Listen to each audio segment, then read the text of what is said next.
Rahama Sadau, wadda ta kafa wani tarihi na musamman da babu irinsa a duniyar fina-finai.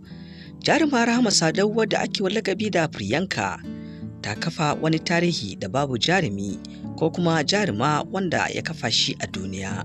Rahama Sadau dai 'yar asalin jihar Kaduna ce, wadda ta kwashe shekaru a masana'antar shirya fina-finan Hausa wato Kannywood.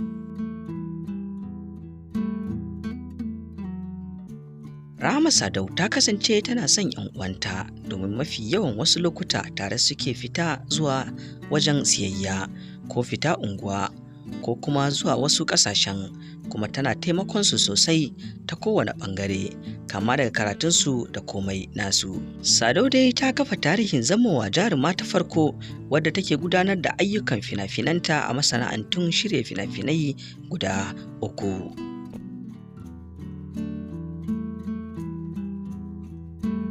Na ɗaya, masana'antar shirya fina-finai ta Hausa da ke arewacin Najeriya, Kannywood. Na biyu, masana'antar shirya fina-finai ta ƙasar India, Bollywood. Na uku, masana'antar shirya fina-finai ta kudancin Najeriya, Nollywood. Rahama Sadau dai ta kasance tana jin yaruka da yawa, daga ciki akwai Hausa da Indiyanci da kuma Turanci da shauransu.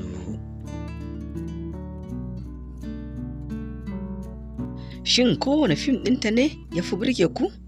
Shin a industry ɗin nan guda 3 da Rahama Sadau take fitowa a fina-finansu, a ina tafi birge ka tsakanin Bollywood da kuma Kannywood da kuma Nollywood? Nan gaba idan hali yayi, za a ji tattaunawar jarumar da wakilinmu na taskar al'umma insha Allah da jaruma Rahama Sadau. Na yi mafarki Fati Washa ta riƙe hannuna mun shiga aljanna, in ji sabon jarumin Kannywood Zik Laila. Sabon jarumi a masana'antar shirya fina-finai ta Kannywood, Awwal Abdullahi Zik Laila, ya bayyana cewa wata rana ya yi mafarki jaruma Fati Washa ta riƙe hannunsa sun shiga aljanna a lahira.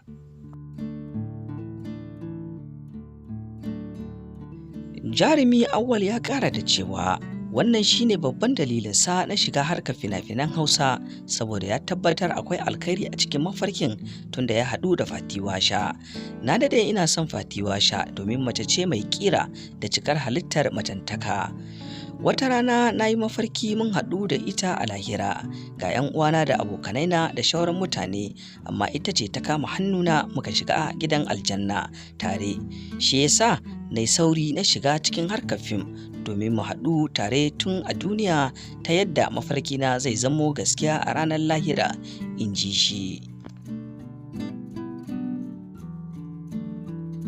Awwal Abdullahi ya ci gaba da cewa bai san haka 'yan fim ɗin suke da kirki ba sai da ya shiga a cikinsu, saboda haka mutane suna yi wa 'yan fim ɗin gurguwar fahimta ne a rayuwa ta zahiri, amma a baɗili su ɗin mutanen kirki ne. A daina yi wa 'yan fim mummunar fassara domin mutanen kirki ne, in ji sabon jarumin na Kannywood Zik Laila. Mai za ku ce kan hakan?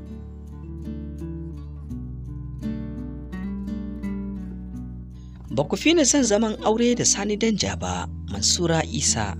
Idan zama ya haramta, dole a yi haƙuri da juna, in ji jaruma Mansura Isa daga taskar Al'umma TV.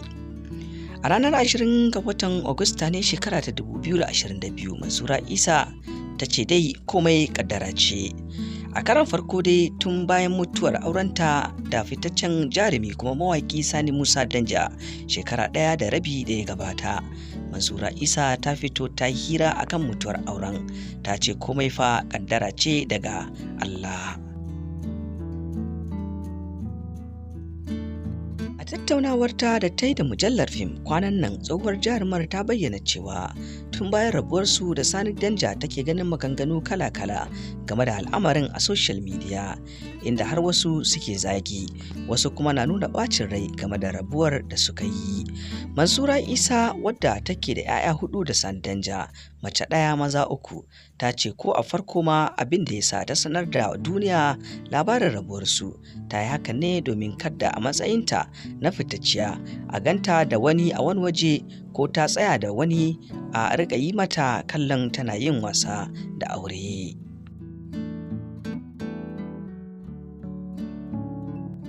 Ta ce na san mutane suna sha'awar zaman aurenmu, har ma ana kafa misali da mu cikin 'yan fim da muka shafe tsawon lokaci muna zaman aure, don haka rabuwar ba ta yi wa kowa daɗi ba. To amma mutane su sani, don rashin jin daɗinsu mu mun fi su rashin jin daɗin, hakan saboda mu ne muka zauna da juna ko mu ne muka rabu. Mutane su sani, ba mu yi aure ba ne don mu rabu, domin idan mun yi aure ne domin mu rabu, to babu yadda za a yi mu shafe shekaru 14 muna tare, don haka Allah ne ya kawo ƙarshen zamanmu.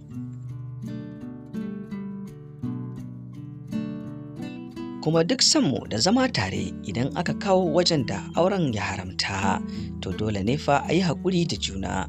Don haka kamar yadda mutane suke nuna mana so da ƙauna kuma suke yi mana fatan alkhairi, mu ma muna yi musu fatan alkhairi.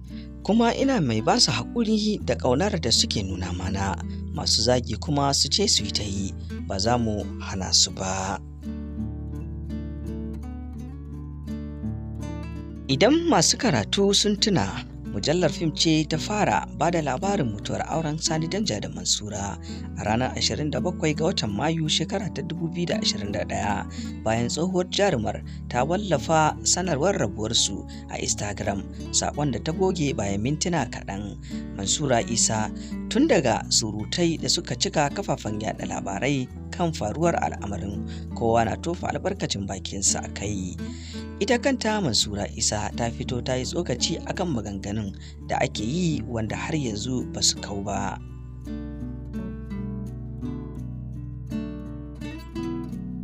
Ni Aminu Sharif Momo ya burge ni da ya karbi kuɗin gyaran barnar da aka yi masa a motarsa ya kalmashe ya saka aljihu.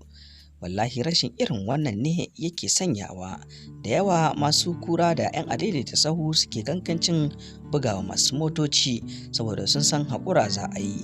Amma rashin adalcin shi ne da Momo ɗin ne ya karawa wani mai kura ko adaidaita ya tsaya bayar da haƙuri, wallahi zai wuya jama'a su goyi bayansa saboda shi mai mota ne.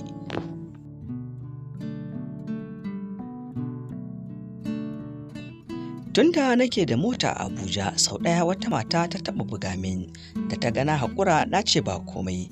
Abun ya cika ta da mamaki, kamar ta kwanta wajen yi mini godiya saboda ta san a Abuja idan ka buga mutum to babu batun haƙuri, kawai mai gyaran shi zai kira ya yi lissafi ka biya shi, don haka kowa yana taka tsantsan. Amma tunda na canza mota mai duhu kuma ta daɗe a Kano, duk gefunanta ta bayanta ya cakuɗe da yalon fenti, saboda ko baka shirya ba sai an koya maka zagi a titunan Kano.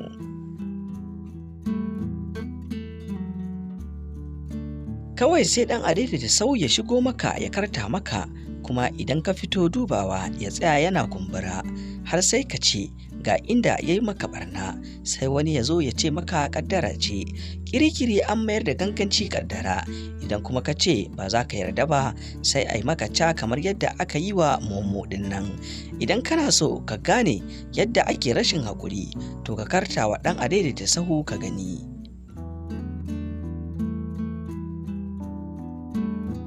Aminu Momo da ɗan garuwa.